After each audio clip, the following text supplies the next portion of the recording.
Parfait. T'es concentré, c'est impeccable, puisque t'es sur ma chaîne Vérité à venir, et ça ne bouge pas. Tu peux déjà t'abonner, liker, et même partager, puisqu'ici, beaucoup d'intelligence. On fait des conseils de lecture, des analyses, de la géopolitique, on parle d'eschatologie, et de bien d'autres choses. C'est divers et varié, mais toujours dans la qualité. En ce jour, on va présenter un livre de Malek Shebel, L'esclavage en terre d'islam, et certains de ses écrits qui m'ont marqué. Vous aviez déjà vu certaines des photographies présentes dans le livre, d'ailleurs qui se sont détachées, qui s'abîment un peu. Alors avec la lumière, je ne sais pas trop ce que ça donne, mais on retrouve beaucoup de femmes, entre autres blanches, asservies par des mahométans, des barbaresques d'ailleurs, et bien d'autres. Donc je pourrais vous montrer toutes ces images par la suite, en essayant d'ailleurs de, comment dirais-je, d'avoir la caméra qui focus correctement, qui prend bien l'angle et la couleur avec.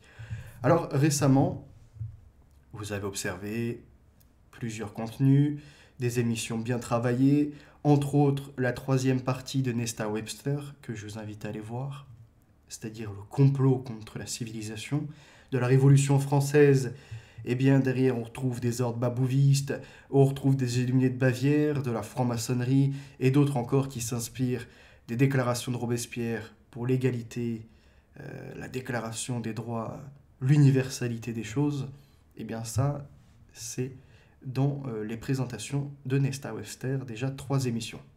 Vous avez aussi vu un contenu particulier qui faisait suite à quasiment une année de recherche, d'investigation, de mise en réflexion et même de connexion spirituelle, c'est de savoir qu'est-ce que l'Apocalypse, et donc de différencier l'eschatologie chrétienne de l'eschatologie islamique. Et dans cette émission, eh bien, ça faisait suite à la Kaaba va-t-elle être détruite, la Mecque est-elle la grande Babylone, le faux prophète et la grande prostituée, et encore, il me semble, 2 autres émissions de cette envergure-là, comprendre les Écritures.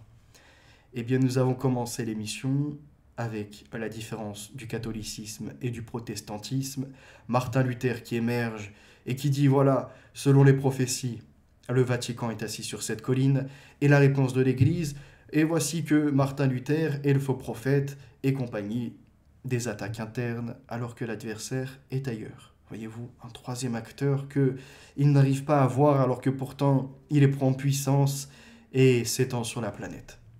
S'ensuit un récapitulatif pour comprendre ce qu'est la Grande Babylone, cette ville aux 7 montagnes, et tout l'ordre de l'Antéchrist, c'est-à-dire la différence des chrétiens qui attendent Jésus-Christ, venu en chair et ressuscité, des islamiques qui, eux, attendent El Mehdi et Issa, qui n'ont rien, Jésus, puisqu'il n'est pas reconnu crucifié sur la croix, ils disent que c'est un faux semblant, et ne le reconnaissent pas en tant que fils de Dieu. Rappelez-vous les nombreux apôtres qui nous ont dit, dont Jean particulièrement, celui qui ne reconnaît pas le Fils n'a pas le Père. Il n'est pas question de reconnaître uniquement la dimension messianique, mais de savoir qu'il est d'essence divine, qu'il existait avant le monde, et donc qu'il est fils de Dieu. Là où les autres nous diraient que nous sommes associateurs. Et à partir de ceci, de ces éléments assemblés, de la vision, voyez-vous, de l'attaque contre les chrétiens, de cette pièce, synagogue de Satan et mosquée du faux prophète, qui ne fait qu'un aux portes de l'Hadès, eh bien, nous avons conclu d'une analyse à des conseils de lecture de Joel Richardson, c'est-à-dire La bête du Moyen-Orient et l'Antichrist islamique. Ces 2 livres que je vous ai un peu croisés pour vous donner une bonne appréciation est disponible sur ma chaîne et pour le moment n'est pas en censure.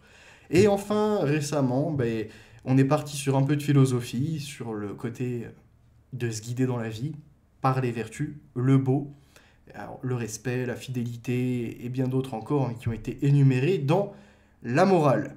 La morale qui est la distinction du bien et du mal, c'est disponible également sur ma chaîne et je vous ai même pris des cas de figure pour montrer des personnes, on va dire, assez dangereuses, égarées sur Internet, qui conduisent à la colère, à la haine, qui vous font tourner en rond dans un défaitisme.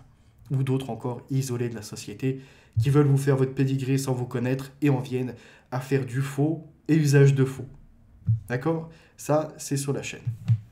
Aujourd'hui, nous allons être concentrés sur un sujet qui a été tué par les médias, qui a été mis sous silence par l'éducation nationale, parce qu'on nous dit qu'il ne faut pas faire porter sur le poids des Arabes le passé, dont ils ne sont pas coupables, hein, ceux d'aujourd'hui, comme nous, Européens, entre autres du peuple blanc, si je puis dire, ou des peuples blancs, nous ne sommes pas non plus les complices ou redevables par ce qui a été fait à d'autres époques.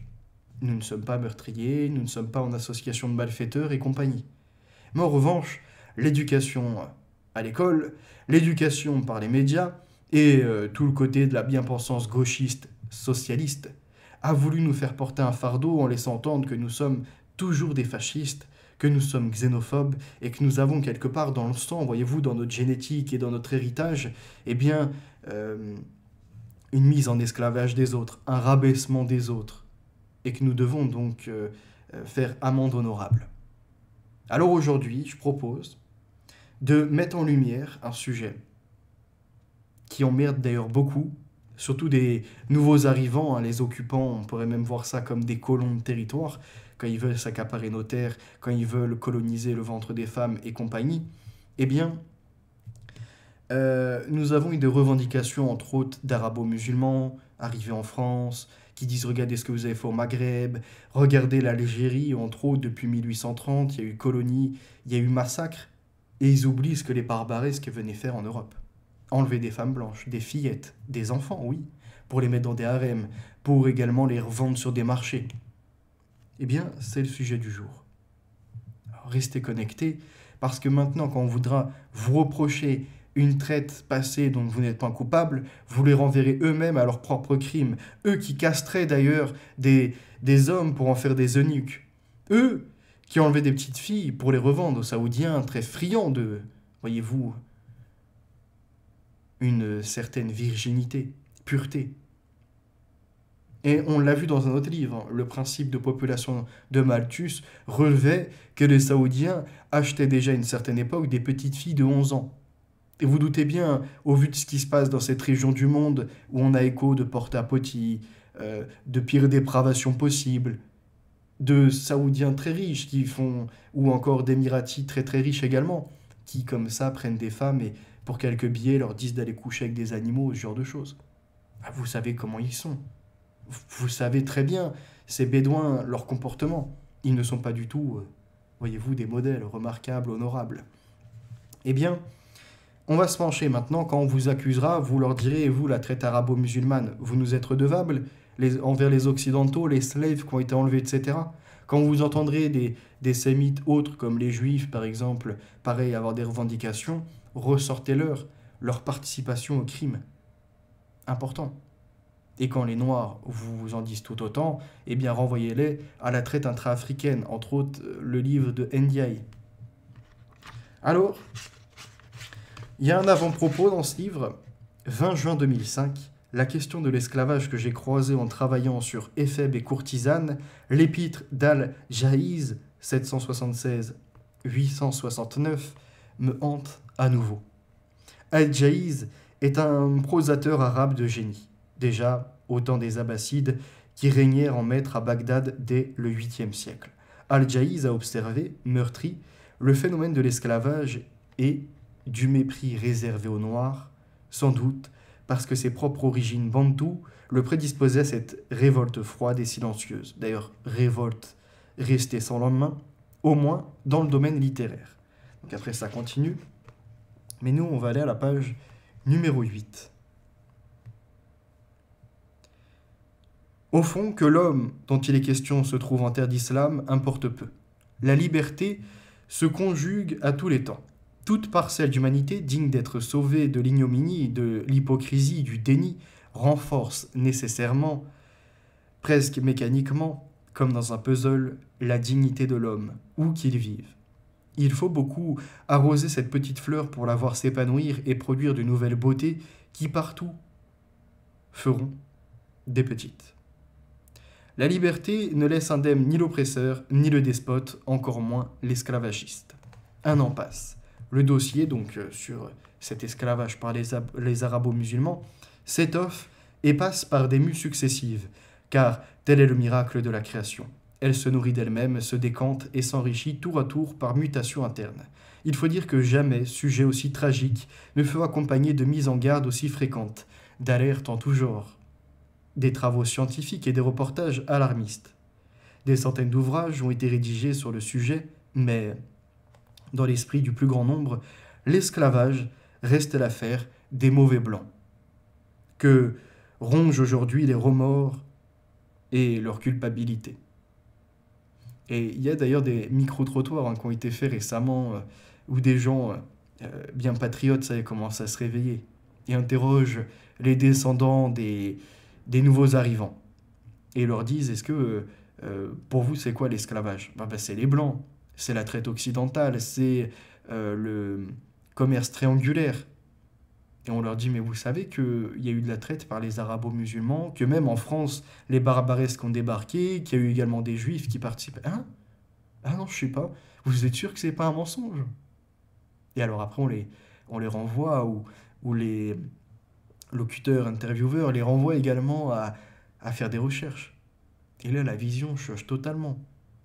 Les mêmes qui vont vous dire que à longueur de temps, ils sont stigmatisés par le système. Qu'arrivés en France, on leur fait déjà porter une épée de Damoclès sur la tête. Qu'on leur dit parce qu'ils ont un nom musulman ou un nom arabe, ça est de facto, ça va être difficile pour eux de s'intégrer, de trouver un métier, de se mettre dans la société. Alors que tout le système est fait pour eux en fait. À la différence du blanc qui lui maintenant doit faire absolument ses preuves, doit prouver quelque part patte blanche qu'il n'est pas raciste ou ce genre de choses. Quand l'autre est toujours dans un état victimaire, même lorsqu'il est en délit, en crime ou autre, il est placé en « mais non, c'est parce que c'est ma couleur de peau » ou « mais non, c'est mon nom, c'est pour ça que vous m'arrêtez, vous me contrôlez ». Il y a un peu l'inversion accusatoire.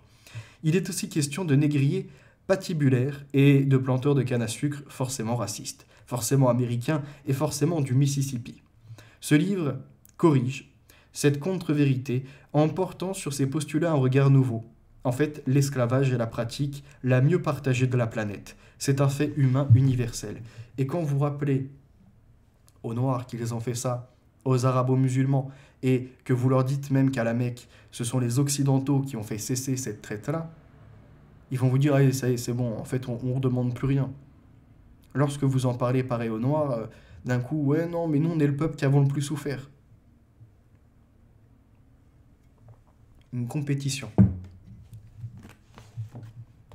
Alors après, ils vont vous dire que du coup, ils ont été déchus de leurs droits, que leurs affaires ont été spoliées, donc que maintenant, on leur est redevable quelque part, parce que l'enrichissement, notre développement, la mécanique et tout ce qui s'ensuit a été permise, entre autres, par le rapport, mais qu'ils n'en ont pas, par contre, été héritiers en fortune.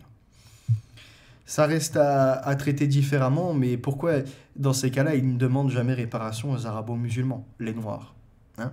Pourquoi seulement les Blancs? Continuons.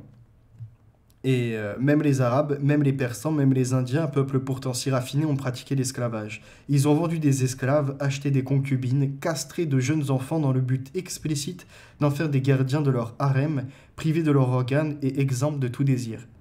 Donc ils castraient des gamins, comme ça ils n'avaient aucun désir charnel, et ils gardaient les femmes, entre guillemets, en esclavage.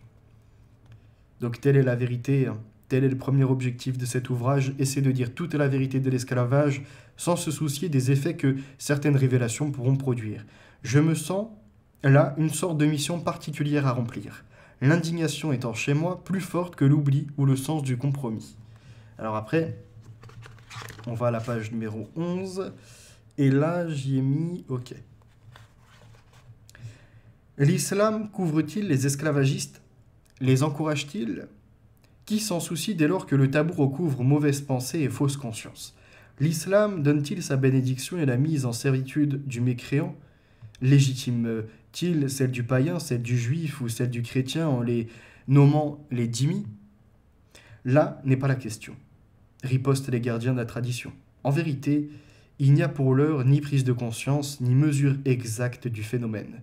Le champ d'étude est vierge. Pour autant qu'on accepte évidemment un nombre significatif de chercheurs qui certes prennent à bras-le-corps la question de l'esclavage, mais ne le font qu'au sein de cercles académiques, d'instituts de sociologie experts de la traite orientale ou atlantique, et dont les travaux, finalement, ne trouvent à se diffuser que dans les pages de revues spécialisées, et ne sont donc pas accessibles au commun des mortels, au grand public. Donc après l'observation directe a été ma source principale, je suis allé dans tous les pays où un foyer d'esclavagisme était réputé exister. Je tiens à rappeler aussi qu'aujourd'hui, il y a énormément d'esclavage toujours en cours, entre autres par les pays de l'Est, mais aussi par les Africains sur des Africains, et particulièrement dans les sphères de la prostitution. Parfois, nous pouvons les approcher, et je tiens à préciser que les gens de quartier, ceux qui jurent à tout va, eh bien, sont les mêmes qui tiennent des bordels, et entre autres mettent des jeunes filles blanches à prostituer, et si c'est pas de force, c'est en tout cas par manipulation, dissimulation. Donc nous sommes vraiment en fait dans la continuité de leur horreur. L'observation directe donc, a été bien enregistrée, et il continue ainsi à expliquer pourquoi il fait ça. Donc après on arrive à la première partie, c'est-à-dire la doctrine. Que dit l'islam de l'esclavage? Eh bien on a le Coran qui dit « Enseigne les humains, tu n'es là que pour les enseigner et non pour les dominer ». L'esclavage en terre d'islam est un héritage de l'Antiquité orientale. Il est comparable à celui qui s'exerçait au temps des Hébreux à Rome ou dans la Chine ancienne. Au 7e siècle, date de l'avènement de l'islam, la situation de l'esclave dans le Hedjaz et dans la péninsule arabique était déplorable. Donc les ascendants de Mohammed, c'est-à-dire entre autres la tribu des Koraïch, là où ils faisaient adorer des statuettes, Al-Manat, Al-Illat, etc., eh bien, étaient dans les affaires d'esclavage, tout comme leurs voisins d'ailleurs, et on nous dit que c'était pas du tout joli, genre c'était déplorable.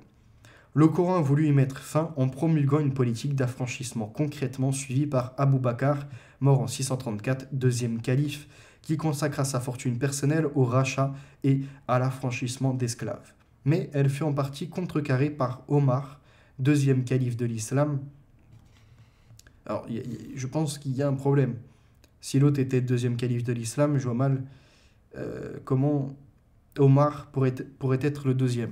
À mon avis, il y a un problème de... comment dirais-je, d'écriture. Il faudrait refaire la recherche, mais là, ici, je pense qu'il y a une répétition mauvaise. Donc, deuxième calife de l'islam et successeur immédiat d'Abou Bakr. L'islam n'a promulgué qu'une politique timorée, sans réelle contrainte pour les marchands d'esclaves, les guélabes et leurs commanditaires. La question qui traverse en filigrane la présente recherche est la suivante. L'islam a-t-il vraiment voulu éradiquer l'esclavage ou seulement chercher à atténuer ses formes les plus pénibles, les traitements les plus humiliants? Et l'islam affranchi de l'esclavage seulement par certaines directives. Un chrétien, à cette époque, s'il n'est pas converti, il peut rester esclave. S'il n'a pas fait un combat pour rejoindre leur rang, il restera esclave. Vous voyez, il y en a très peu qui vont être libérés comme ça, en fait. Il faut le comprendre, il faut le voir après. La complexité de la doctrine et surtout ces fluctuations ont favorisé l'émergence d'un marché parallèle florissant, souk al-abid, où les règles vénales étaient les seules en vigueur. D'un côté, le prestige pour le commanditaire, un goût marqué pour la puissance et la domination. De l'autre, le profit pour le marchand qu'on appelle nakas. Progressivement, l'idée d'affranchir un esclave en vue de gagner la bénédiction du ciel a été reléguée au second plan. Fini l'idée des hassénettes en libérant les esclaves, ça c'est fini. Il a fallu attendre le XVIIIe siècle, vertueux et surtout l'émergence au XIXe siècle d'une morale universelle impulsée par les constitutions occidentales pour que s'amorcent lentement des politiques d'abolition dans le bassin méditerranéen. On nous rappellera, en Occident, c'est l'influence chrétienne qui permet de voter pour l'affranchissement et pour les droits de l'homme. On n'est pas forcément sur Robespierre, universaliste, républicain, avec un désir autre que celui en réalité de la chrétienté. Au départ, elles étaient saintes, et peu de féodaux y souscrivaient. Mais de nouveaux souverains, dont certains furent de véritables réformateurs, comme Ahmed Bey à Tunis, virent là une occasion pour leur pays de rattraper la marche du monde, l'Europe des Lumières, le progrès. Et ce Ahmed Bey fera une déclaration qu'on lira plus tard, où il s'inquiétait du sort des esclaves, du nombre de possesseurs d'esclaves, et du coup il voulait faire recenser ces personnes et leur autoriser à faire valoir leurs droits. Et là je parle de ceux qui ont été diminués. Peut-être d'ailleurs le nom de Dhimmi aussi, qui renverrait peut-être à des gens diminués, voyez-vous. Alors, donc ça, on était à la page 15-16, il a fallu attendre le 19e, donc c'est ce que j'ai lu. Et Constitution occidentale, en politique d'abolition, très bien, et on arrive à la page 17. Les tout premiers éléments historiques nous viennent des poètes pré-islamiques, en particulier des guerriers. On apprend par exemple que le poète guerrier Antar ibn Shaddad, 6e siècle, un mulâtre, pour autant qu'il ait existé, s'est vu refuser la main de Habla, sa bien-aimée, en raison de son état de servitude et d'un affranchissement pas trop récent. Certaines sources ajoutent à ce handicap la couleur de sa peau, puisqu'il était surnommé Al-Habashi, l'Abyssien. Donc l'Abyssien, c'est plutôt en général des Noirs. Au fil de leur guerre fratricide et de leur razzia, les Arabes bédouins voyaient partir un grand nombre de jeunes femmes et d'enfants, tous destinés à aller grossir la ressource asservie des vainqueurs. La pratique était si courante qu'un chassé-croisé informel s'était organisé entre pilleurs, tels que ceux qui se félicitaient d'avoir fait main basse sur les femmes et les enfants d'un clan étaient surpris de découvrir à leur retour au campement que leurs troupeaux, leurs femmes et leurs enfants venaient d'être capturés par d'autres guerriers. On a vraiment l'impression d'être dans le livre aussi de Malthus, du principe de population, qui analyse les guerres entre tribus. Là, c'était plutôt sur les tribus, il me semble, d'Amérique centrale et d'Afrique noire. En fait, dès qu'une femme du clan adverse était, on va dire, sans protection, il l'enlevait. Et après, il la faisait captive et la mettait enceinte, ou bien dans d'autres, et là on ne parle pas de l'islam, mais dans d'autres pratiques, il la sacrifiait pour faire du cannibalisme et obtenir, voyez-vous, la force du clan adverse. Eh bien, eux, ils font pas les mêmes pratiques, cannibalisme ou autre, mais en revanche, ils s'enlèvent femmes et enfants, ils reviennent, ils voient que leurs femmes et enfants ont été enlevés aussi. Vous voyez, ça va pas là-dedans, quoi. Au lieu de rester à leur foyer et de s'entretenir correctement, non, ils se comportent en pilleurs, en barbares. Depuis toujours, la vie de l'esclave n'a eu que peu de valeur. Autant le maître est libre, autant l'esclave n'a aucun droit, et dès lors est souvent considéré comme du simple bétail. Que dit le Coran à ce sujet? Vise-t-il d'une manière ou d'une autre à abolir ou à aménager l'esclavage et l'esclave, du coup?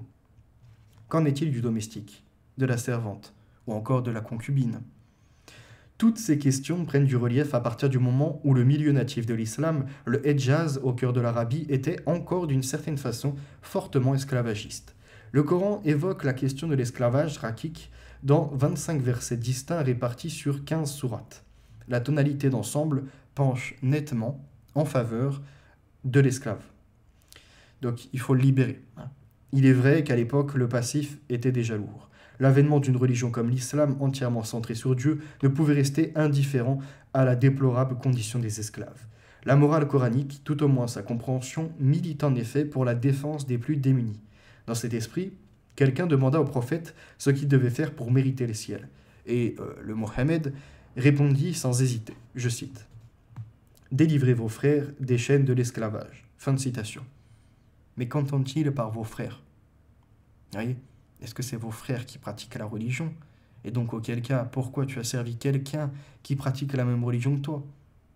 C'est toujours sournois, faut se rappeler, l'islam c'est la taqiyya, c'est la dissimulation. Ça ne dit jamais les vraies choses en face. Ça veut seulement être sournois pour te détourner. Quand l'abolition n'est jamais proclamée en tant que telle, le musulman doit veiller à l'atténuation des formes les plus dérangeantes de l'esclavagisme. Le point de doctrine sur lequel s'appuie le Coran est l'adoption par l'esclave païen de la nouvelle religion, ce qui fait de lui un musulman, donc un frère comme les autres, autrement dit un serviteur de Dieu, au même titre que son ex-maître, libre sinon de jure, du moins de facto. Un code de bonne conduite est alors institué comme si le prophète voulait circonscrire la fronde des oligarques de la Mecque qui, jusqu'alors, contrôlaient le pays. Ceux-ci avaient besoin de leurs esclaves comme de leurs femmes, de leurs vaches laitières et même de leur faune sauvage. Mais l'idée fait son chemin parmi la plèbe, qui accueille favorablement à la nouvelle prédication du Hedjazi, le surnom du prophète. Grâce à sa loi céleste, Mohammed s'engage à libérer tous les asservis de leur joug ancestral. Il est à peine croyable que l'on dise au 7e siècle que, devenu musulman, l'esclave sera aussitôt affranchi, même si l'honneur recommande que son maître païen soit correctement dédommagé. Parce qu'on rappelle, les possesseurs d'esclaves à cette époque peuvent aussi être des arabes non musulmans, peuvent être des juifs non musulmans, peuvent être d'autres sémites, peuvent également être une minorité chrétienne. Il y en a eu des possesseurs d'esclaves, donc il y a des affaires entre tous ces groupes, et puis on parle des païens, des athées aussi, de tous les autres. Alors, qu'on regarde la suite. Donc là on est à 18, on va aller à la page numéro 20, s'intéresser au statut du dhimmi. Il en va ainsi du Coran, mais aussi de l'attitude du prophète face au cas concret. Il faut rappeler que l'islam des débuts était infiniment plus humaniste et sans doute aussi plus spirituel que celui des siècles ultérieurs. L'esclavage y était considéré comme une calamité naturelle dont il fallait prémunir sa famille et la grande famille des croyants, hormis toutefois la servitude de l'ennemi, celle du captif, celle que l'on acquiert par suite d'un achat, d'une guerre, d'une razzia ou d'un troc. Mais la jurisprudence est floue, nuancée, alambiquée. En réalité, deux doctrines tranchées s'affrontent en islam. La première est celle des féodaux, qui distordent le sens des versets coraniques pour les rendre plus favorables à leur commerce. Et la seconde est celle des abolitionnistes qui prennent prétexte de la loi coranique pour affranchir à bon prix leurs esclaves ou parfois affranchir tout simplement les esclaves des autres. Car certains ne touchent pas aux leurs, qu'ils appellent tantôt enfants, tantôt fils ou filles, et qu'ils regardent comme de véritables enfants adoptifs. On prête à Omar ibn al-Khattab, donc 581-644, pour sa présence, deuxième calife bien guidé de l'islam, ce propos plutôt libéral. Je cite « Pourquoi décréter que les hommes puissent être esclaves alors que leur mère les met au monde libre de toute contrainte ?» Fin de citation. C'est à cette période que remonte le statut privilégié du musulman qui en aucun cas ne pouvait être mis en servitude. Donc le musulman, on ne met pas en servitude. Par contre, les autres, oui. Cet interdit a fait l'objet d'une loi religieuse, édictée par le même Omar. Il y est stipulé que le musulman ne peut ni asservir son coreligionnaire, ni être asservi par lui. Il tentera au contraire d'arracher des fers de la servitude tout musulman qu'il rencontrera. Déjà le statut de la dhimma était rédigé. De quoi s'agissait-il ? De la relation de tributaire des adeptes des autres monothéismes, auxquels on avait rajouté les zoroastriens, qui devaient vivre en minorité juridique dans les territoires conquis par l'islam. Alors, le statut de dhimmi, en fait qui dit tributaire, ou comme disaient les musulmans protégé, était fondé sur une idée coranique formulée dans le verset 9, sourate 29 peut-être, je ne sais pas. Verset 9 apparemment. Non, verset peut-être de la sourate 9, je ne sais pas. Selon lequel les gens du livre, essentiellement les juifs et les chrétiens, étaient tous tenus de verser un impôt particulier, la jizya. Voyez, c'est-à-dire que le chrétien, c'est soit il est mis en esclavage, soit il verse la jizya. C'est une forme de soumission en fait à Satan, ni plus ni moins. Celui qui ne prend pas la marque de la bête, eh bien en fait il ne peut pas faire du commerce. Il ne peut pas être libre. C'est une forme de marque de bête. En contrepartie, ils avaient la liberté de pratiquer leur culte et d'établir tous les commerces qui leur échaient. Mais sauf que, si tu donnes de l'argent, voyez-vous, pour être libre, c'est qu'en fait, quelque part, c'est comme si tu signes un contrat, un pacte, avec ce qui est contraire à ta religion. Vous voyez, celui, par exemple, qui prendrait vraiment le symbole de César, voyez-vous, et qui fait en sorte de rester dans le système de César pour pratiquer sa religion, n'a rien compris. Rendez à César ce qui est à César, à Dieu ce qui est de Dieu. Ils étaient surtout donc dispensés de la guerre, le djihad, qui visait à étendre l'islam au territoire ennemi. Parce qu'en fait, le djihad, il faut savoir qu'il est effectué entre autres par beaucoup d'esclaves qui veulent devenir musulmans et s'affranchissent. Et de leur implication, finalement, ils ne peuvent plus se détacher de cette religion. Donc, sauf exception, ce statut était censé protéger juifs et chrétiens d'une éventuelle mise en servitude par des musulmans. Mais l'exception confirmant la règle, il y a eu des débordements notoires. Ce fut notamment le cas dans les territoires limitrophes de l'Empire musulman, ottoman en l'occurrence, où de nombreux jeunes chrétiens furent capturés ou achetés dans le but de nourrir l'ogre esclavagiste qui était devenu l'Empire ottoman au moment de ses grandes conquêtes. Une partie du corps des janissaires était ainsi constituée de caucasiens, de grégoriens, de grecs et de slaves appartenant aux différentes obédiences chrétiennes, en particulier celle des orthodoxes. Donc, les chrétiens mis en esclavage par les musulmans. À croire le théologien sunnite Ibn Hanbal, quiconque traite son esclave de manière incorrecte n'ira pas au paradis. C'est là où ils sont, voyez-vous, en contradiction entre certains représentants, docteurs, les sunnites, les chiites, etc. Donc, ils ne sont pas tous à mettre dans le même panier. Il reste des êtres humains quand même. Ceux qui font en sorte d'affranchir des esclaves, ils ont une belle moralité, on va dire, ils ont un bon fond. Il ne faisait là qu'illustrer donc une pensée déjà formulée par Mohammed, selon laquelle celui qui flagelle son esclave est un malfaiteur, un mauvais musulman. Mais se séparer de lui est une autre affaire. Bien sûr, d'autres paroles prophétiques authentiques mettent l'accent sur l'avantage de l'affranchissement. Je cite : « Celui qui, possédant une esclave, l'entretient, l'éduque, la traite bien, puis l'affranchit et l'épouse, aura une double récompense divine. » Vous voyez, mais ça c'est pareil. C'est-à-dire qu'ils peuvent avoir des esclaves femmes, ils vont leur mettre les conditions, en fait ils les manipulent, pour à la fin leur dire t'es libre, et les épouser. Donc ils ne les libèrent jamais. Enfin, tout homme qui affranchira une personne, ragba, littéralement cou ou nuque, fera sortir du feu pour chaque membre de l'esclave ses propres membres par lesquels il aura péché. Fin de citation. Ce hadith est rapporté par Al-Bukhari, 810-870, et Muslim, 816-873. Considérez l'un et l'autre comme les meilleurs compilateurs de la tradition islamique. Lorsqu'un esclave est affranchi, il n'est pas permis de lui imposer une seconde servitude. Aux yeux de la plupart des docteurs de la foi, il n'est pas non plus permis de le vendre deux fois, bien que la conception ancienne accepte l'idée que l'esclave, même affranchi, ne quitte jamais l'univers du maître. C'est à peu près ce que je vous disais. Ensuite, page 23.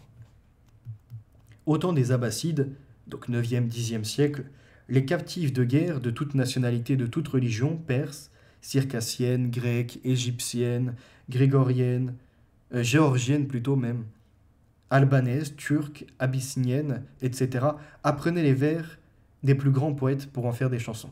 C'est grâce à ces chansons que beaucoup d'entre elles gravirent l'échelle sociale, purent rencontrer des admirateurs et parfois les épouser. Dans ces nombreux épîtres, un auteur, comme Al-Jahiz, déjà cité, aura fait ses choux gras de ces femmes qui devaient leur survie à la roublardise avec laquelle elles trompaient leurs fans. Autre exemple, le livre des chansons d'Al-Isfahani, 10e siècle, est riche de 1000 anecdotes relatant les hauts faits de chanteuses esclaves. Dans le verset 3 de la sourate coranique 4, il est appelé et rappelé aux chrétiens que la limite maximale du nombre légal d'épouses est fixée à 4. Donc eux, ils sont polygames, dans un polyamour apparemment. Il est permis d'avoir 2, 3 ou 4 femmes à condition que l'épouse soit en mesure d'établir une parfaite équité entre elles. Et donc, pour entretenir, vous doutez bien, 3 ou 4 femmes, un seul homme ne peut le faire. Et à ce moment-là, il doit user d'esclavage, user de stratégies de ruse envers d'autres hommes pour agrandir son commerce, sa richesse et sa possibilité d'entretenir 3, 4 femmes. Mais certains ne vont même pas respecter ça, ils vont aller saisir des milliers de femmes. Il est permis d'avoir donc 2 ou 3, 4 femmes, mais il est aussi précisé que l'homme peut prendre autant de captives qu'il veut, sans limitation de nombre, ce qui réduit à peau de chagrin à la portée du nombre plafond de 4 épouses légitimes. Donc c'est 4 épouses légitimes, on va dire, de leur communauté, puis après ils ont les esclaves. Et là, autant vous dire le pauvre sort de toutes ces femmes, dont certaines que je vous ai mis en image. Et on remarquera qu'ils n'apprécient pas les poils pubiens, ils veulent vraiment que ça leur rappelle la jeunesse. Ils ont absolument besoin de se remettre dans... Quand ils n'arrivent pas à avoir des enfants qu'ils peuvent acheter, eh bien, ils font en sorte que les adultes aient en tout cas une peau très lisse qui ramène à la jeunesse. Encore une fois, on voit très bien. ce qui se passe dans ces régions du monde. Page 23, donc ça c'est fait, 25. Pour résumer, l'orientation libératrice seule paraît acquise, tandis que les conditions de l'affranchissement, la rémunération matérielle, l'acquis symbolique, la plus-value morale ou spirituelle, la forme même de l'aumône réservée aux abolitionnistes, dot, douaire, prix du sang, épreuve compensatoire, demeurent juridiquement imprécis. Dans chaque école de pensée, le théologien peut à sa convenance établir le niveau des compensations, à moins qu'elle ne soit à géométrie variable, ce qui réduit d'autant le caractère évolutionnaire de ce qui aurait pu constituer une véritable théologie de l'affranchissement. Pourtant, il semble bien qu'il y ait une exception musulmane dans la manière légale de traiter les esclaves. D'un côté, comparé à l'homme libre, l'esclave ne peut prétendre qu'à une demi-part de toute acquisition matérielle, comme l'héritage, mais, d'un autre côté, rien dans la jurisprudence, le fiqh, ne l'empêche d'agir comme son maître, par exemple en épousant des femmes de condition servile et en ayant des concubines si ses moyens le lui permettent. Des traditions remontant tant à Ibn Abbas qu'à Ibn Omar, donc 7e siècle, rappellent que cette pratique était bel et bien en usage au premier temps de l'islam. Il arrive aussi que les esclaves deviennent suffisamment riches pour acheter leur propre liberté. Après quoi, ils peuvent user à leur tour de cette liberté pour s'entourer d'esclaves et de concubines, ce qui est souvent le cercle le plus caractéristique de l'aliénation qui aliène à rebours. L'esclave qui devient esclavagiste et le prochain esclave qui fait de même et compagnie.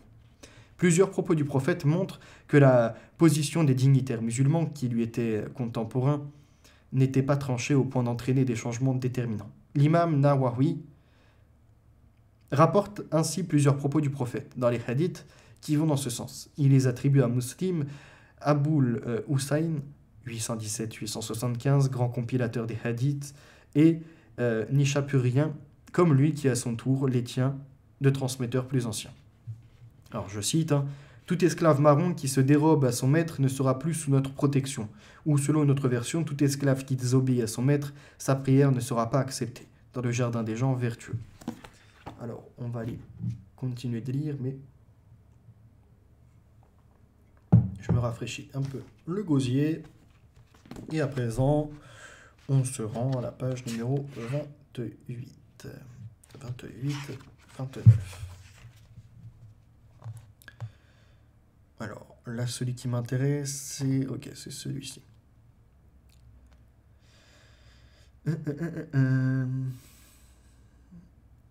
Le cas d'Ibn Battuta est loin d'être unique. Un nombre considérable de puissants, outre les princes, les sultans et les califes, ont possédé des esclaves et des concubines. Parmi d'autres, on en retrouve un qui a la stature d'un penseur universel, qui a possédé lui aussi des esclaves.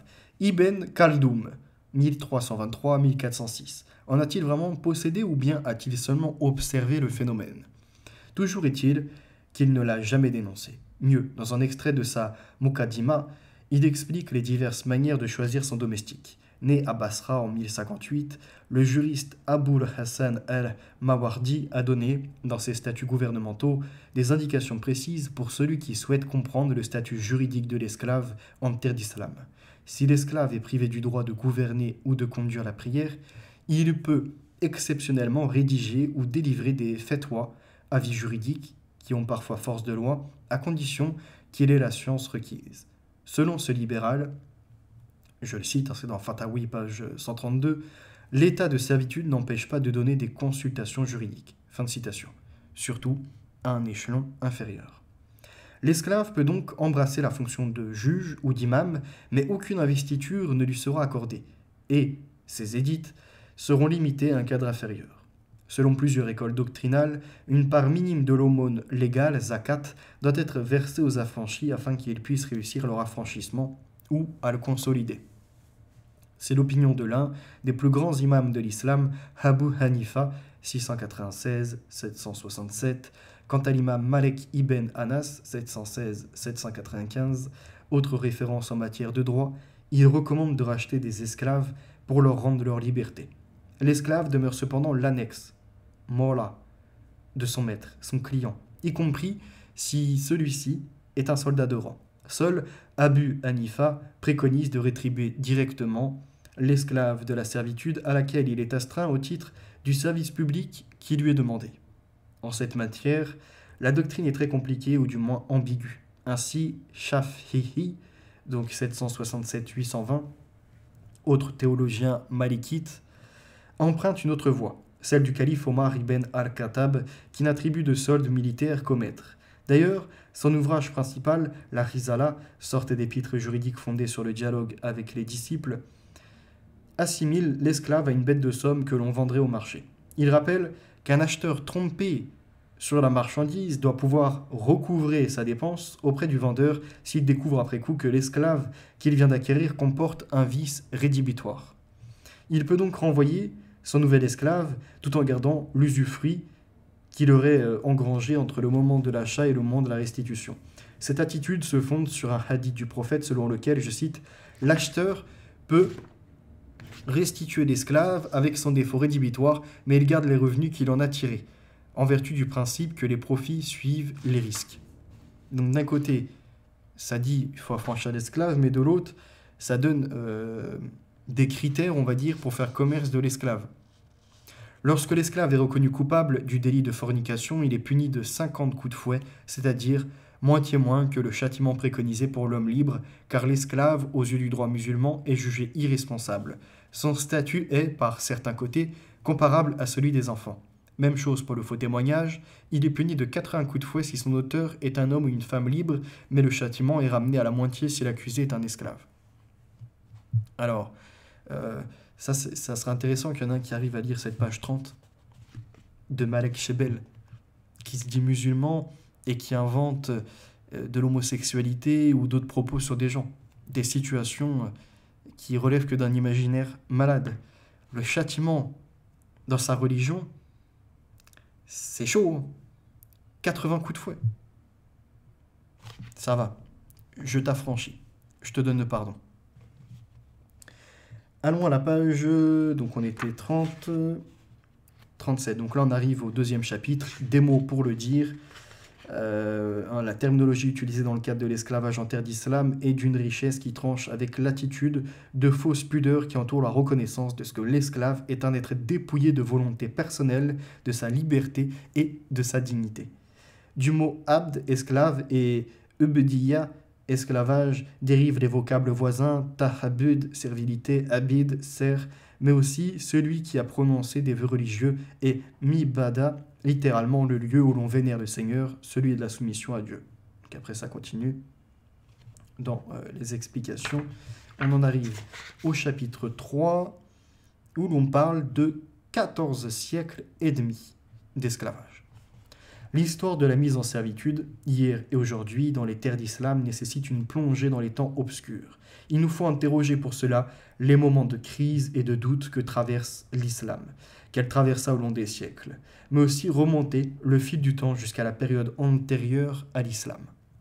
Les anciens Arabes, qui avaient une connaissance parfaite de l'esclavage, pratiquaient un type de traite que l'on peut appeler endogène, sans être pour autant autochtone. On rappelle aussi à ceux qui voient les blancs partout dans l'esclavage, les méchants blancs, les méchants occidentaux, que les pyramides, Khéops et compagnie, là, les pyramides de Gizeh, ne sont pas faites toutes seules.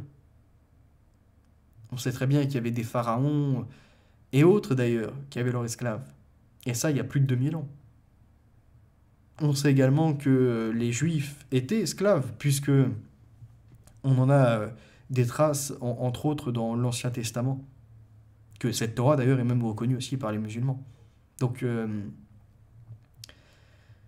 les conseils, les critiques, non? Parce que à chaque fois, en fait, on doit remonter dans le temps au pleurniche. Mais étrangement, si on remonte encore, là, on se rend compte qu'ils se bouffaient entre eux, entre guillemets, ils s'enlevaient entre eux, il y avait des captifs comme ça, et ils les enlevaient de leur tribu, de leur groupe. On ne doit pas en parler de ça.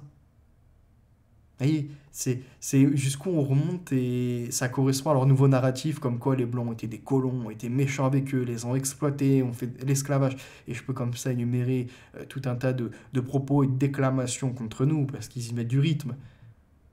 Mais qu'en relève-t-il réellement? Lisons la suite. Donc on voit hein, que les anciens Arabes étaient en réalité dans cette traite-là, elle était calquée sur le modèle de Rome aussi et d'Athènes, hein, mais le degré de connaissance des anciens Arabes dépassait le seuil de l'information commune. À supposer que l'esclavage soit né avec les premières civilisations humaines, il ne pouvait voir le jour hors du triangle situé entre Mésopotamie, Égypte et Grèce. De ce fait, non seulement les Arabes bédouins étaient informés du fonctionnement de la traite au sens où elle était surtout liée aux luttes entre tribus, les razzias, mais les grandes familles commerçantes suivaient avec passion le cours des ventes d'esclaves. Lorsque l'islam fut révélé aux prophètes, il put rapidement s'adapter à la doctrine mohamédienne selon laquelle le musulman ne peut être mis en esclavage par un coreligionnaire. Donc musulman ne s'agit pas musulman, mais par contre l'autre n'est pas du peuple. Il est considéré comme associateur, comme païen, comme koufar et compagnie. Autant où l'Andalousie était musulmane, plus particulièrement à partir du XIe siècle, un corps militaire composé des soldats noirs, des esclaves donc, fut constitué vers 950 par Abderrahman al-Nasir, littéralement le conquérant. Leur vocation était claire, défendre leur maître au péril de leur vie. Ils étaient peu nombreux au regard de ce qui existait dans le reste de l'empire musulman, et leur puissance ne s'est jamais vraiment épanouie. L'idée du souverain, comme celle de ses successeurs, Al-Hakim II et Al-Mustansir, au pouvoir entre 961 et 976, ou plus tard Al-Mansour, était de les cantonner à des tâches subalternes. A contrario, les esclaves slaves, tout aussi présents à la cour du sultan, étaient mieux considérés. Les esclaves noirs eurent leur heure de gloire à la bataille de Zalaka, le 23 octobre 1086, remportée par l'armée musulmane au détriment du roi Alphonse VI. Sous la direction du général berbère Youssouf ibn Tashfin, donc mort en 1106, premier souverain de la dynastie almoravide, ils réussirent à percer les rangs ennemis sans jamais tirer un avantage quelconque de leur effort. Au fond, l'image du noir en Espagne est similaire à celle qui était alors la sienne au Maghreb. Comparativement, les esclaves chanteuses et les concubines blanches comme noires trouvent un meilleur accueil auprès des souverains et des émirs arabo-andalous. Des poètes connus comme Ibn Zaydoun, mort en 1134, vont jusqu'à se lier à elles et chanter leur appât au point de susciter la jalousie des femmes libres. L'un des cadeaux les plus prisés dans toutes les cours musulmanes, aussi bien en Orient qu'en Occident, est l'esclave chanteuse Jariya Muganiha, la danseuse Rakissa, toute femme jouissant d'une grâce physique alliée à un savoir. Incroyable parce que de ce passage-là, on entend souvent les musulmans dire « Ouais, mais ça n'a rien à voir. Nous, l'esclavage, par exemple, quand on parle de ces concubines ou de ces femmes chanteuses, elles étaient même enviées par les femmes libres. » Non, non, non, attendez. Remettez dans l'ordre. Vous avez des arabo-musulmans. Donc en effet, dans leur peuple, il y a des femmes qui les veulent, parce qu'elles sont arabo-musulmanes. Donc c'est logique. Mais une Française, une Belge, ce que vous voulez, on va dire une slave même, Europe de l'Est, qu'est-ce qu'elle s'en branle de ce mahométan ou, voyez-vous, de cet arabo-musulman? Donc, c'est elle est captive, faut le comprendre. Ces femmes-là, elles ne sont pas attirées par ces gens. C'est comme aujourd'hui en France, il suffit juste de voir. Ça donne des frustrés après. Qui, je vous ai partagé là dans le post, hein, qui est carrément en train de se toucher la nouille dans la rue et la femme, elle va vers lui, lui disant, bah ça c'est pas correct, tu vois. Et j'espère que tu recommenceras pas. Et lui, ouais, ça, de base on doit pas faire ça, pourquoi tu le fais? Comprenez? Parce qu'en fait, ils n'ont pas les codes pour draguer. Ils repoussent les femmes majoritairement. Les femmes blanches, les femmes occidentales, elles se fichent de ces arabo-musulmans.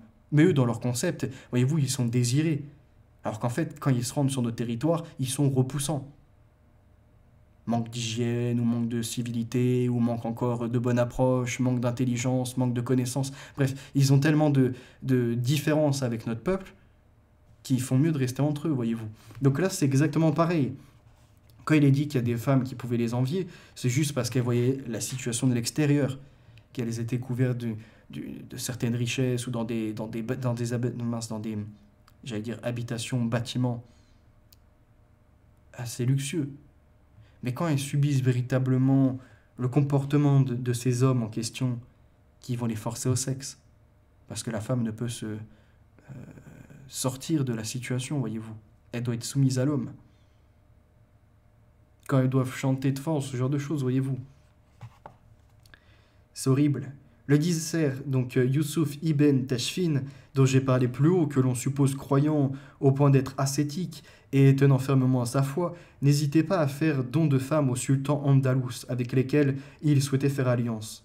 On interrogea Ibn Abi Zaïd, mort en 996, sur le point de savoir si le maître d'une esclave chanteuse pouvait s'enrichir légalement en défalquant pour lui une part des bénéfices qu'elle recevait en récompense pour son art, soit dans les cérémonies du palais et des fêtes populaires, soit comme pleureuse aux enterrements. Ils avaient même leur pleureuse. Avant la grande traite des 18e et 19e siècles, qui fut quasi exclusivement africaine, les centres d'approvisionnement en esclaves étaient situés au nord et à l'est. D'un côté, l'Anatolie et les Balkans, de l'autre, la Chine. La route privilégiée des marchands d'esclaves était celle qui reliait les steppes eurasiennes en passant par la Crimée, Byzance et la Phénicie. Et pour ce que les barbaresques ont fait chez nous, entre autres avec le port d'Alger et compagnie, en fait, ce qui s'est passé en 1830, c'était qu'une vengeance. Il n'y a pas eu un ordre colonial, allez, on va les persécuter, on va aller chez eux. Non. C'était juste que les Français, à un moment, se sont réveillés, on aura le bol. Ce qui s'est passé, même les massacres qui ont eu lieu dans d'autres guerres,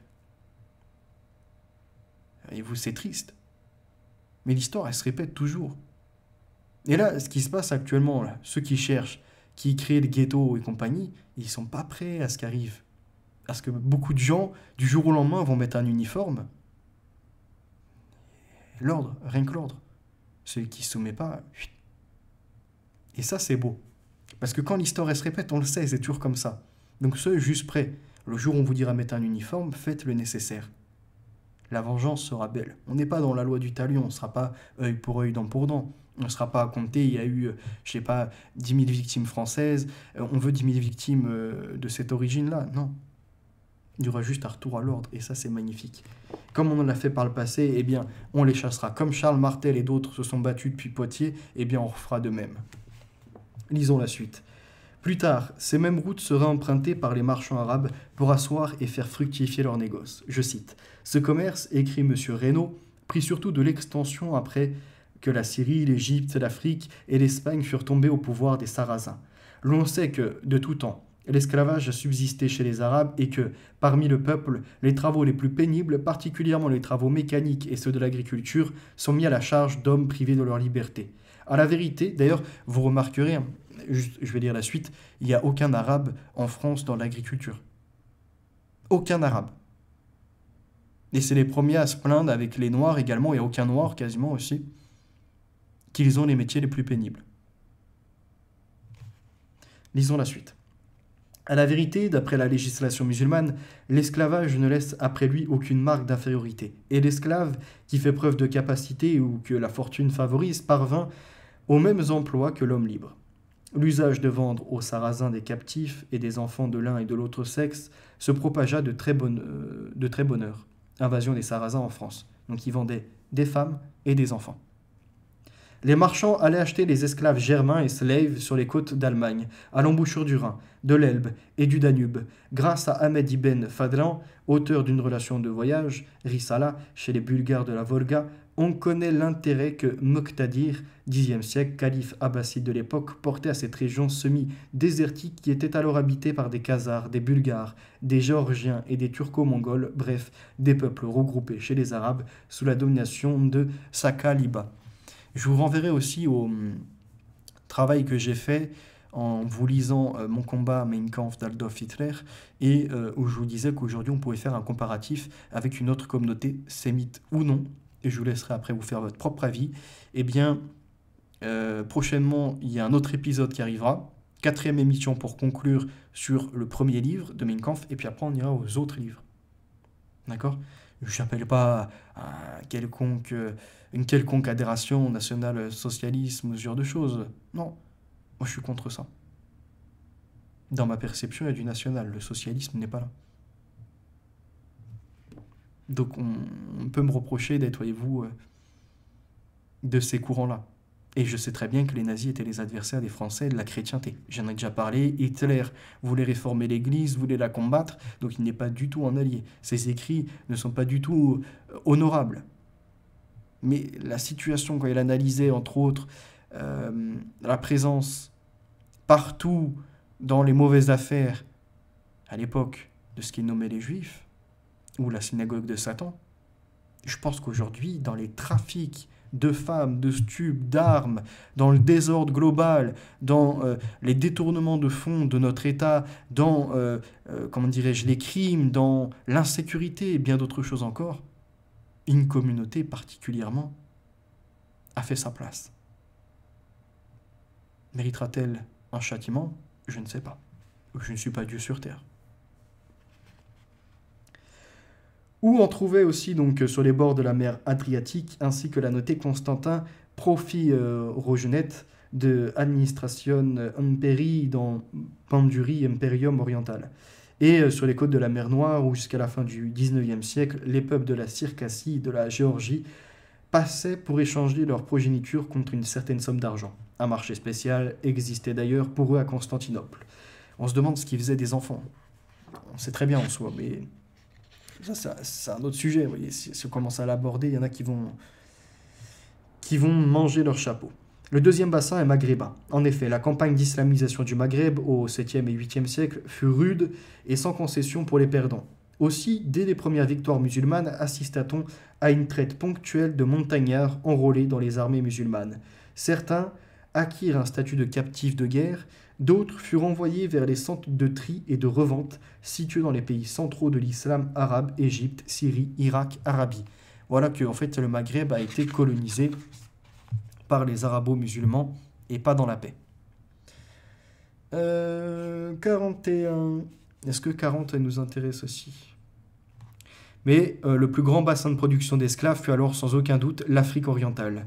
La conjonction de deux facteurs, la pauvreté de ces populations et leur paganisme antérieur à l'islam, accélère leur mise en servitude. Progressivement, les Noirs d'Afrique de l'Est vinrent satisfaire leur demande de plus en plus forte dans les villes et les garnisons de l'islam. Après, ça continue. On a les contes des mille et une nuits, scellent le passage entre le sacré et le profane, et d'une certaine façon entre l'ancien et le nouveau monde. Ces contes anonymes datant du Xe siècle condensent et illustrent avec force détail des rapports d'assujettissement des petites gens aux puissants, donnant ainsi un aperçu de l'architecture sociale au temps des grands abbassides. Pour merveilleux qu'ils soient, ces contes sont peuplés d'esclaves, abides ou zunuj, pluriel de zanj, auxquels on octroie divers statuts, pages, concubines, eunuques, domestiques, gardes, hommes à tout faire, masseuses, nourrices, chanteuses, coiffeuses, etc. De la première page à la dernière, il n'est question que de ces petites mains, de couleur blanche ou noire, des circassiennes ou des maghrébines, des éthiopiennes ou des byzantines, des nubiennes ou des persanes. Les mille et une nuits comptent leur univers avant de parler du roi Véléiter, Shahriar et de sa muse Shahrazad. Toutes les grandes nations de l'époque étaient représentées par leurs captifs. La douceur de la vie à Bagdad, ainsi qu'elle est relatée par la fameuse Shahrazad, aurait largement été entamée si la cohorte des esclaves n'avait pas été là pour atténuer les rigueurs d'une vie collective parfaitement inégalitaire et veiller jalousement au confort des puissants. Si l'on en juge par la première édition des Mille et une nuits, qu'Antoine Galland traduisit au tout début du XVIIIe siècle et qui est sans doute la plus achevée sur le plan littéraire, on se rend vite compte que le personnage de l'esclave, qui n'a pas d'histoire en propre, traverse toutes les histoires sans exception.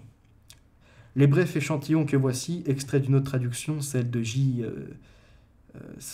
Mardrus, montrent que l'esclave au temps des Abbassides, surtout le noir, était employé à toutes les tâches, y compris sexuelles. Écoutez bien, je cite. Donc c'est dans Histoire des deux rois Zénan et Shahriar, prologue aux Mille et une nuits. Je cite. Mais il fut dans un extrême étonnement de voir que dans cette compagnie qui lui avait semblé toute composée de femmes, il y avait 10 noirs qui prirent chacun leur maîtresse. La sultane, de son côté, ne demeura pas longtemps sans amant. Elle frappa des mains en criant « Mais Saoud !» Et aussitôt un autre noir descendit du haut d'un arbre, donc vous voyez, il le représente en singe, quoi, et courut à elle avec beaucoup d'empressement. Et plus loin, il est dit, là c'est dans Histoire de la belle Zumurrud avec Alishar, fils de gloire, je cite, « Il vit au milieu du cercle formé par les marchands, par les courtiers et les acheteurs, une jeune esclave blanche d'une élégante et délicieuse tournure, une taille de 5 palmes et des roses comme joues et des seins bien assis, et qu'elle derrière. » Et on a aussi dans l'histoire de la dame massacrée, je cite, « Au mot de pomme et d'esclave, le grand vizir Djafar fit un cri de surprise mêlé de joie, et mettant aussitôt la main dans le sein de sa fille, il en tira la pomme. Il fit appeler l'esclave Rian, qui n'était pas loin, ou Rian peut-être, et lorsqu'il fut devant lui, il dit « Maraude, lui dit-il, où as-tu pris cette pomme ?»« Seigneur, répondit l'esclave, je vous jure que je n'ai dérobé ni chez vous, ni dans le jardin du commandement et du commandeur des croyants. » Autre affaire, histoire de Nour Eddin, je cite, « Une esclave vint, et avant d'ouvrir, elle demanda qui frappait. Dites à votre maître, répondit Nour Eddin, que c'est Nour Eddin, fils de feu, le vizir Kassan. L'esclave ouvrit, l'introduisit dans une salle et entra dans la chambre où était son maître, à qui elle annonça que Nour Eddin venait le voir. » Donc là, après, c'est juste pour nous dire qu'il y a beaucoup d'esclaves qui étaient déjà là à cette époque, dont des femmes. Alors, on a 1 heure, page 43. Donc, on avance bien. Enfin, 42, là, on est pour l'instant, mais on arrive à la 43. Je me rappelle en particulier un conte inspiré des 1001 nuits, dont le titre est Badr az-Zin. Au fil de l'histoire, qui est un peu floue, on apprend que l'une des esclaves réussit, grâce à un subterfuge, à prendre la place de la vraie princesse, Badr az-Zin. Cette dernière est envoyée traire les vaches, conduire les chameaux à la prairie et surveiller les troupeaux du lever du jour à son coucher. Elle récite une rengaine tout au long du conte. Pleurez, pleurez, chameaux de mes pères et mères, l'esclave est devenu libre et la femme libre est devenue esclave, etc. Chaque fois, le troupeau se met à gémir. À la fin, on découvre le poteau rose, la manière dont l'esclave est devenue libre en usurpant l'identité de sa maîtresse. On l'emmène alors à la source qui transforme les gens, et c'est là qu'elle recouvre sa vraie nature, celle de Congolaise, Kongiya. Enfin, Badr az-Zin paraît belle comme la lune et si fière d'être princesse. L'esclave est aussitôt mis à mort et son corps donné à manger aux chiens. L'esclave contribue au prestige de son maître. Par le passé, l'acquisition d'un esclave provoquait chez les convives admiration et congratulation. C'est ainsi, nous dit S.D. Goïten, que l'expression arabe, je cite, « que Dieu te pourvoie en nombreux esclaves comme lui », donc Alahu Yazur Kuka Mitlahu Katir, était courante en Égypte. Slave and Slave Girls in the Cairo Genizad Records. Autre exemple. L'Arabie ancienne, où le nombre d'esclaves était comptabilisé parmi les biens inaliénables de la famille, du clan ou de la tribu, voilà qui contribuait à perpétuer l'asservissement antique sans bouleverser le moindre article de loi. Si l'islam interdit vraiment l'esclavage, pourquoi le prophète aurait-il détaxé la propriété de l'esclave? C'est ce que nous apprend un théologien comme El-Bokhari. Tradition islamique, etc. Qui dit tenir les propos d'Abu Huraïra, donc au 7e siècle, l'une des sources les plus fiables de la tradition. Après l'avoir entendu du prophète en personne, celui-ci aurait dit que, je cite, « le musulman ne doit pas la dîme ni pour son cheval ni pour son esclave ». Fin de citation.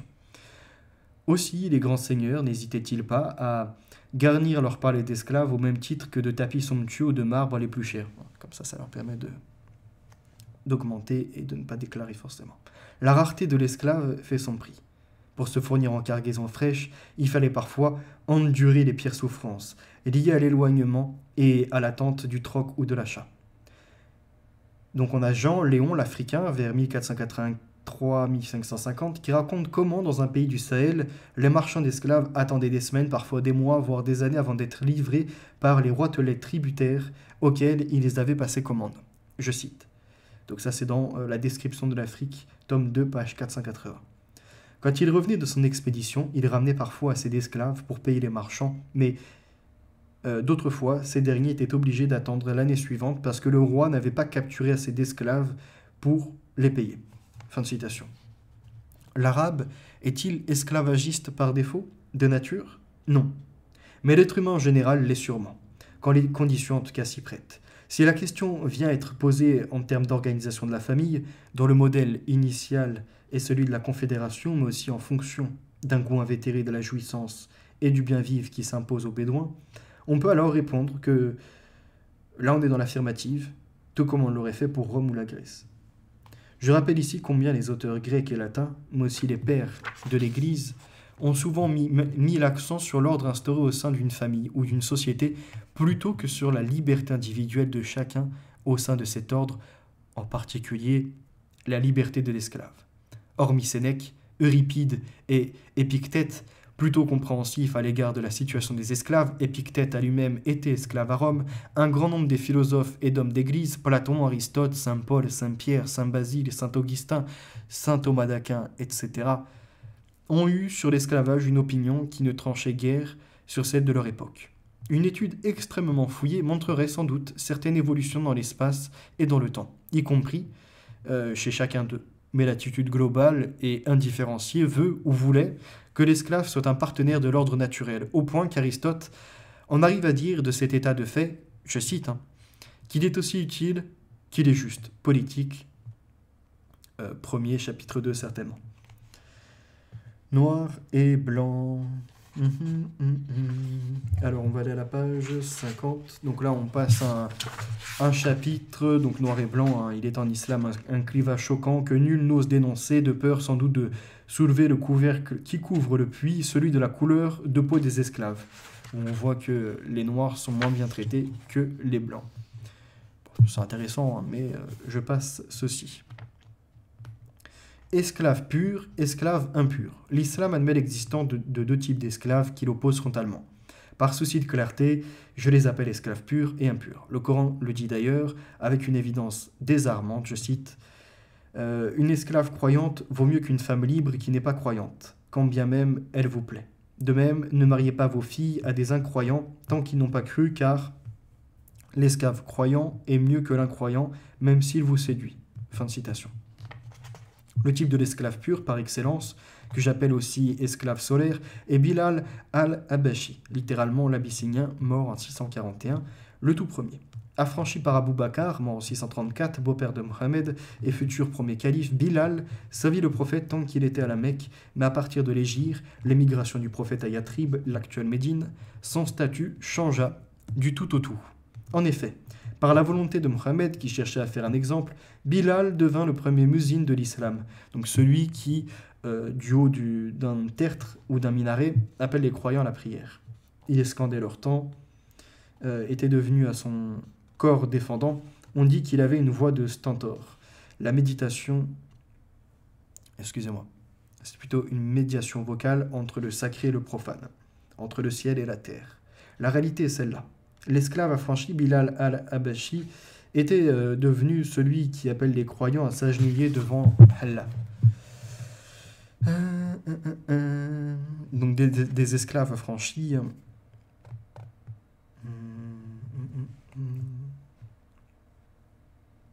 Ce geste aura eu une portée symbolique extraordinaire, car des générations entières d'esclaves africains ou berbères, affranchis et convertis à l'islam, trouvèrent désormais en Bilal le saint patron qui pouvait les accorder au tronc commun de l'islam. Mais, à la réflexion, ce premier type d'esclaves, certes purs, au moins en ce qu'ils sont conformes à la volonté du prophète, ne sont libres que dans la mesure où ils se sont convertis à l'islam.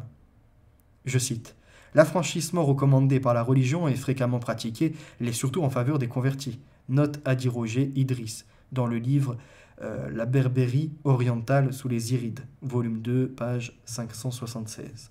Avant, ils se courbaient devant leur maître, tandis que devenus musulmans, ils s'inclinent devant le mihrab, la niche qui, dans la mosquée, symbolise la direction de la Mecque. Et ils sont alors purs aux yeux de la communauté qui ne voit plus en eux des personnes asservies à l'homme, mais seulement des êtres asservis à Dieu, donc soumis à Dieu. Une pléiade d'esclaves purs, parce qu'affranchis pour les besoins du culte, portèrent l'étendard de la nouvelle religion. Tel fut le cas de l'un des plus célèbres, Tariq ibn Ziyad, le général berbère, qui entreprit en 711 la conquête de l'Espagne et réussit à s'implanter à Tarifa au détriment des Wisigoths. Quoique berbère, d'aucuns disent qu'il était persan. et, qui plus est, esclave Mawla de Moussa ibn Nusayr, chef suprême des armées musulmanes au temps des Omeyyades, Tariq ibn Ziyad, auquel on donne le nom de Gibraltar, la montagne de Tariq, Gebel Tariq, est un parfait exemple du bon esclave, l'esclave pur car il propage l'islam et l'exporte aux confins du monde. Ceux qui, pour cette raison, ont été affranchis ne reviendront jamais esclaves, au moins en théorie. On a l'exemple des affranchis du prophète que cite Ibn Hisham, mort en 834, biographe quasi officiel de Mohammed. Je cite « Quelques esclaves des Tékifs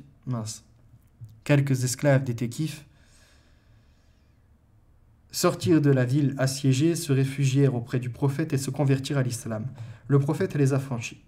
Plus tard, après la conversion, des habitants de Taïf, les Tékifs, demandèrent à récupérer leurs esclaves.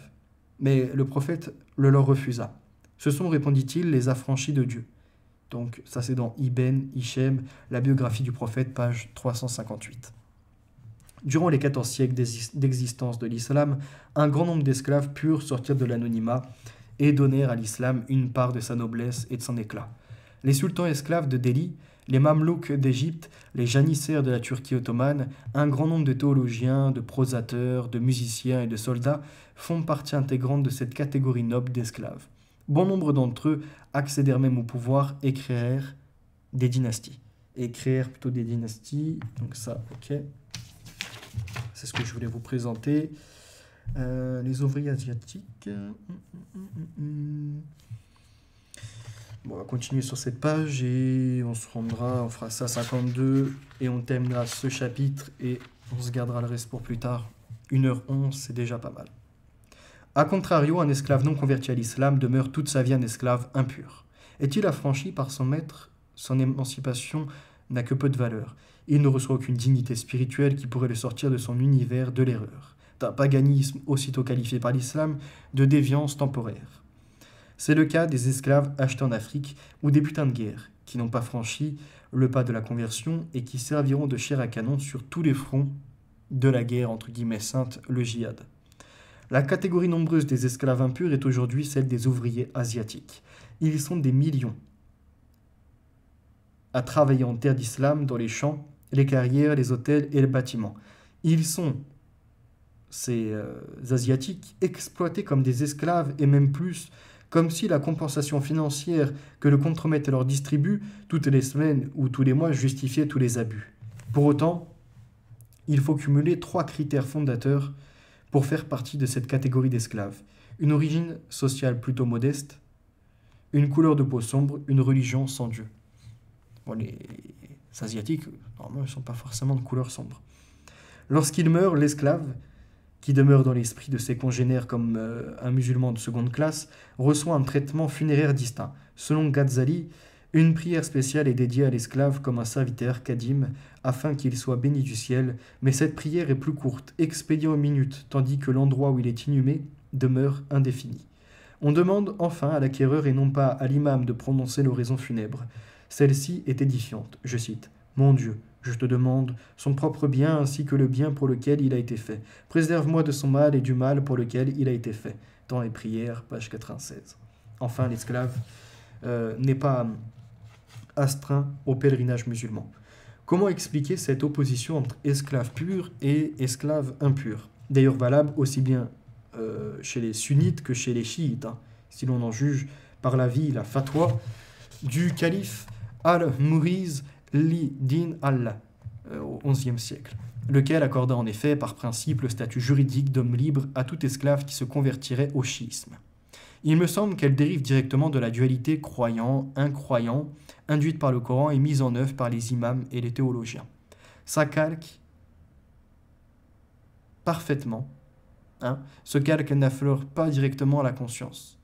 Mais pourtant, cependant, étant refoulé dans les basses couches de la pensée vigile, il agit en profondeur et commande tout ou partie des attitudes des possédants vis-à-vis de leur bien le plus inaliénable.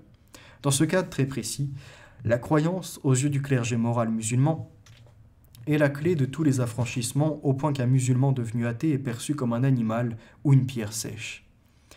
Selon cette loi, tout être humain, ça c'est la fin du direct, a fortiori, lorsqu'au départ il est esclave, qui ne croit pas en Dieu, est un être asservi à sa propre personne, contraint dans des limites physiques et intellectuelles étroites, ne disposant d'aucune once de liberté. Le croyant, lui, bénéficie de la grâce octroyée par Dieu pour s'affranchir du réel au point d'être asservi matériellement, mais libre spirituellement et humainement. La loi islamique, la charia, lui reconnaît même des droits que l'Arabie saoudite, à défaut d'abolir radicalement l'esclavage, formule clairement dans une instruction de 1936 visant le trafic d'esclaves. Je cite, dans Bélewis, Race et Histoire au Proche-Orient. Les droits de l'esclave à l'égard de son maître ou possesseur usufruitier sont que celui-ci doit le nourrir, l'habiller et le loger. Il doit aussi le traiter décemment, l'employer raisonnablement et sans cruauté, ainsi qu'il est relaté dans les lois de la noble charia. On verra que, par exemple, dans les pays voisins de l'Arabie saoudite, on a le Qatar. Regardez ce qui a été fait pour construire des stades. Il me semble même qu'en Arabie saoudite, certains humains ont moins de droits que des robots. Je pense à Sofia qui a eu un titre d'identité en 2016 et des êtres humains qui sont toujours en attente. Des Yéménites, il me semble aussi, qui sont fait tirer dessus comme ça, et des Éthiopiens aussi qui ont été malmenés. Là, il y a un grand scandale qui est en cours, hein. Il y a une grosse enquête qui arrive. Mais c'est eux qui vont nous dire, selon la charia, l'esclave doit être nourri, habillé, logé, et compagnie et compagnie. Telle est la complexité de la doctrine dont je n'ai rapporté ici que le discours explicite. La difficulté éprouvée par l'islam à définir le statut même de la personne tient à son incapacité foncière à entendre la notion de sujet humain indépendamment de sa vocation religieuse. Une telle posture idéologique est bien sûr en contradiction avec l'article 4 de la Déclaration universelle des droits de l'homme adoptée aux Nations Unies le 10 décembre 1948, déclaration effectuée normalement à Paris, il me semble, avec ceux qui se voulaient citoyens du monde. On en a déjà parlé. Dans cette déclaration, il est stipulé que, je cite, « Nul ne sera tenu en esclavage ni en servitude, de quelque manière que ce soit, y compris religieuse. Ceux qui aujourd'hui parlent de droits de l'homme musulman ou inspirés par l'islam doivent en fait vérifier si la condition sine qua non de toute liberté humaine, à savoir la liberté de conscience, n'est pas inféodée à une croyance préalable, en l'occurrence l'islam. Auquel cas, ces droits devraient changer d'intitulé pour n'être plus que les droits de l'homme dans le cadre de la croyance en islam. Celui qui n'est pas croyant est donc un koufar, mécréant, et ne dispose pas des mêmes droits, des mêmes pouvoirs, et abandonner leurs prétentions à l'universalité. La charte musulmane, qui préconise l'égalité entre les individus, pour peu qu'ils soient croyants, peut-elle se contredire elle-même? Et c'est ce qu'on verra entre l'ethnie contre la religion prochainement. Là, je suis rendu à la page 100 et quelques, 110 il me semble. Donc le livre en fait à peu près 400, parce qu'après il y a énormément de bibliographies.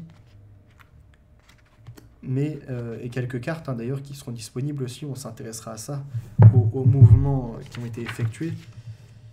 Mais vous aurez la suite. Comme pour l'immense livre de Nesta Webster, eh bien, on va faire peut-être 2 ou 3 épisodes, j'en avais parlé, 2 ou 3 émissions sur ce livre. Là, nous sommes arrêtés à la page 55. La deuxième émission nous arrêtera certainement à la page 150. Et la troisième pourrait nous conduire vers la page 300, quelque chose comme ça. Et on laissera à chaque fois, comme je le fais, un peu de suspense. On va dire 1 ou 2 petits chapitres, quelques dizaines de pages, toujours en sursis. Comme ça, ça vous laisse aussi votre temps de le découvrir. Et je ne spoil pas tout ce que l'auteur fait. Et voilà, si vous êtes intéressé, vous vous le procurez. Donc on rappelle, c'est L'esclavage en terre d'islam par Malek Shebel. Merci pour votre écoute. N'hésitez pas à liker, à relayer ce contenu, à me dire ce que vous en pensez aussi, que ce soit des opinions passagères ou bien des analyses argumentées, sourcées, structurées en paragraphes. Ça sera un plaisir de vous lire et vous pouvez me retrouver plus fréquemment dans l'espace communauté puisque je relaye ce que les peuples de l'enfer nous font subir. À bientôt, la vérité est notre avenir, les valeurs sont ancrées et, par la chrétienté, la victoire est assurée. À bientôt.